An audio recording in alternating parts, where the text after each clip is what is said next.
सीमा की उम्र 28 साल थी। पढ़ाई में तेज, सोच में साफ और अपने फैसले खुद लेने वाली। बचपन से ही अपने स्कूल, खेल दोनों में नाम कमाया।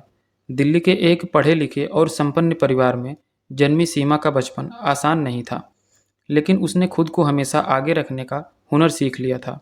छठी कक्षा के बाद उसे देहरादून में एक बोर्डिंग स्कूल में भेज दिया गया, जहां जाकर उसकी पढ़ाई के साथ साथ बैडमिंटन में भी राज्य स्तर पर पहचान बनाई। कॉलेज के लिए वह दिल्ली लौटी, मिरिंडा हाउस से ग्रेजुएशन किया और फिर दिल्ली यूनिवर्सिटी से एमबीए। अब वह गुरुग्राम में एक मल्टीनेशनल कंपनी में सीनियर एग्जीक्यूटिव थी। खुद का फ्लैट, खुद की गाड़ी और खुद की कमाई। उसे किसी और पर निर्भर होने की ज़रूरत नहीं थी। शादी के बारे में उसकी सोच बिल्कुल साफ थी। वही रिश्ता जिसमें बराबरी, समझदारी और सम्मान हो। वह ऐसे व्यक्ति से शादी नहीं करना चाहती थी जो उसकी आज़ादी को बांधे और या फिर उसके फैसले पर शक करे।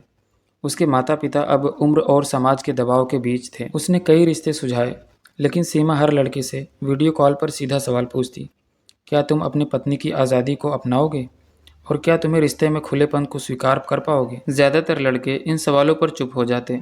तीन तो बिना जवाब दिए ही पीछे हट गए, लेकिन दो नाम टिके, समीर और अनिल। अनिल दिल्ली में सीमा से मिला, लेकिन उसके आत्मविश्वास और खुलेपन के सामने खुद को असहज महसूस करने लगा। वहीं समीर अलग था।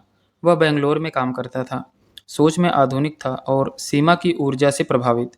पहली मुलाकात में ही उसने साफ कहा, मुझे एक ऐसे साथी की तलाश थी जो खुद पर भरोसा रखता हो और रिश्ते को बराबरी से निभाए।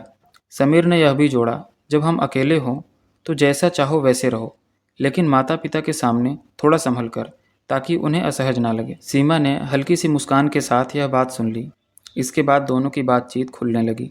करियर, रिश्ते और निजी आज़ादी और यहाँ तक कि शारीरिक नज़दीकियों पर भी दोनों खुलकर चर्चा किए। सीमा को लगा कि समीर वही है उसे जिसकी तलाश थी। वीकेंड पर समीर दिल्ली आता। वे साथ घूमते, फिल्में देखते, डिनर करते और कई बार रात तक बातें करते। एक दूसरे के करीब आते हुए सीमा ने साफ कहा, शादी से पहले हम कुछ सीमाएं रखेंगे। समीर ने इस मर्यादा का सम्मान किया। एक रात शादी से पहले समीर दिल्ली आया। दिन भर साथ रहने के बाद वह होटल में रुका। रात करीब 1 बजे उसने सीमा को फ़ोन किया, नींद नहीं आ रही है, नीचे कॉफ़ी शॉप तक आ सकती हो? सीमा ने कहा, मैं घर के कपड़ों में हूँ, बाहर नहीं आ सकती। तुम चाहो तो मेरे फ्लैट पर आ जाओ। समीर कुछ देर बाद कॉफ़ी लेकर पहुंचा। सीमा साधारण लेकिन सहज लिबास में थी। उसका आत्मविश्वास साफ झलक रहा था।